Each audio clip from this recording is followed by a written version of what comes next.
Hello, good people. You know, everyone eats raw food. It's just a matter of how much raw food you eat.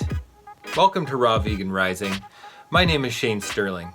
In this video, we're talking about whether a raw vegan diet is restrictive and unhealthy.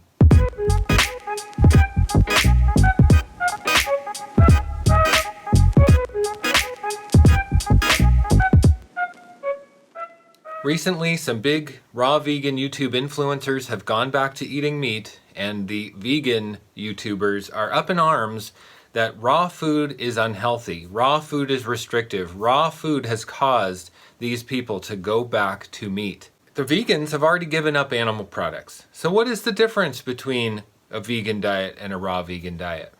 The difference comes down to starches, complex starches like grains, beans, and potatoes. Raw vegans do not eat grains, beans, and potatoes because those foods have to be cooked to even be edible. And while you can sprout some legumes and you can shave some sweet potato onto your salad, it's not a staple part of the diet like it is in a vegan diet. When you give up meat, dairy, and eggs, oftentimes you're relying on rice and beans, relying on potatoes, relying on heavy starch-based foods, and this causes severe health problems. The complex carbohydrates dilute the stomach acid, create undigested food particles entering the small intestine. This can create bacterial overgrowth. This can create irritation in the bowels. This creates acidosis in the body. The whole key to health, fast bowel transit time. We want food to go in and come out within 24 to 36 hours. And if you're eating complex starches like grains and beans and potatoes, you have 12 to 15 meals backed up in there at any given time. And even if you eat something and you see it come out like the next day, there's only a small tube that's moving through there. There's a lot of impacted stuff in the colon. This is why vegans generally still have all the same health problems that meat eaters do, like constipation, inflammation, congestion, obesity, skin problems, energy problems, chronic fatigue. I mean, all of this comes from eating a cooked food diet and relying on starches so much. The raw food is basically high water content fruits and vegetables that move right through you, small amounts of nuts and seeds, salads like greens and leafy greens and sprouts at the end of the day. This is the type of food that keeps the elimination process working, detoxification to work in the body, so we can live an extraordinary life.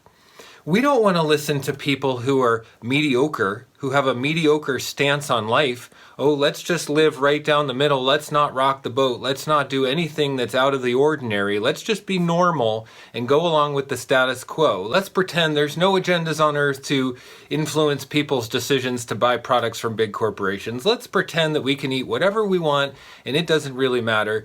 You know, the vegans who are just wishy-washy down the middle aren't doing a service to humanity. Because it's the raw foods that spark our mind, that spark our creativity, that spark our connection to the divine, that allow us to feel what our purpose is so we can contribute to humanity. The benevolence and the kindness and the compassion and the true awakening to our divine purpose here on earth. You're not going to get that when you're clouded and under a food coma and numbed from the insulin response of starches. You get that when you're on the clarity of raw foods. Now, I encourage everyone to eat a high amount of raw food as much as possible. Really, if you can get up to 80% raw food, that's great. You're going to be experiencing immense health benefits. But you know what's really miraculous? When you go 100%, all of a sudden your body goes into a detoxification. Your body goes into a healing crisis mode and you have an emotional detoxification experience. You have fears come up, you have past traumas come up, you have the dark night of the soul, you have a healing crisis. Why is that? Because any amount of cooked food, any amount of cooked starches, grains, beans, and rice is going to keep the body in a state of homeostasis, a state of mediocre health that can never truly thrive. It's only when we go 100% raw, at least for periods of time, to cleanse the body and allow these layers of detoxification to come off of us. We can't pretend that a mediocre diet of grains and beans and potatoes is going to keep us healthy and vibrant on this planet. Those are survival foods, not foods for thriving. We thrive on high water, high mineral, high fiber foods.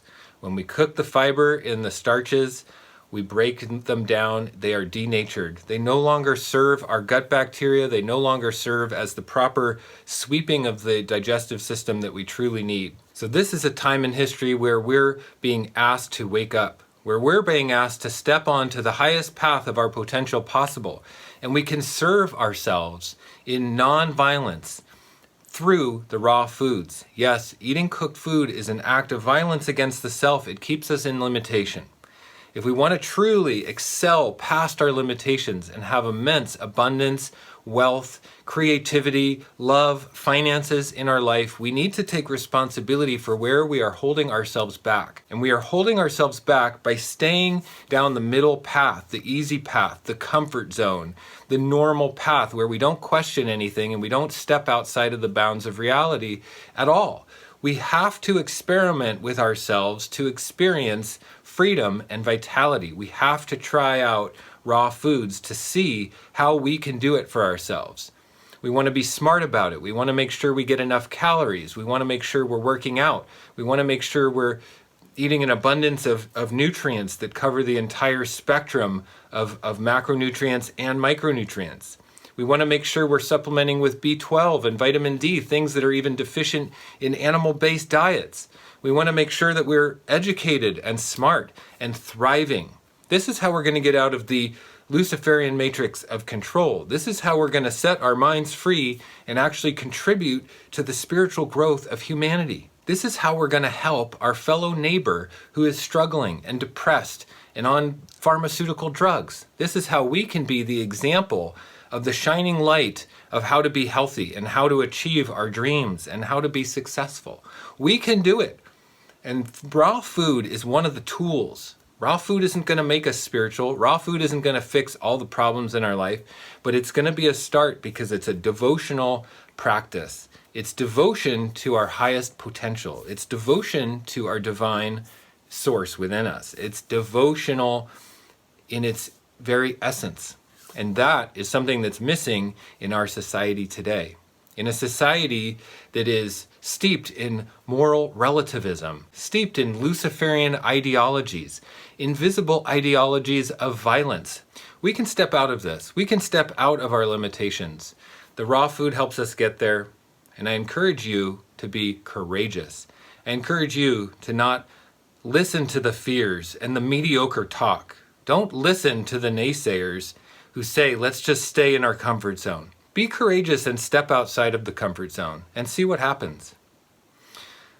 That is my message. I appreciate everyone who is here on this video with me. You are a rock star. You have the potential to actually be someone who affects change on a global level by you radiating out a different frequency. Eat more raw food, get high on life, get high vibration, and do it for yourself because it matters. We need you. We need you as part of the conversation. I need you to tell me how you're feeling and what you're doing. So please leave a comment on this video.